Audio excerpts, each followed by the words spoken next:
केंद्रीय लोकसेवा आयोगाची परीक्षा उत्तीर्ण झालेला कोल्हापूरचा बिरदेव डोणे आज त्याच्या मूळ गावी म्हणजे कागल तालुक्यातील यमगे या ठिकाणी पोहोचला।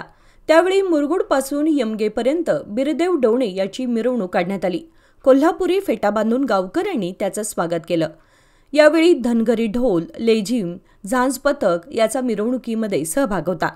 फुलांची उधळण करत बिरदेव यांनी मिळवलेल्या यशाचं कौतुक गावकऱ्यांनी केलं।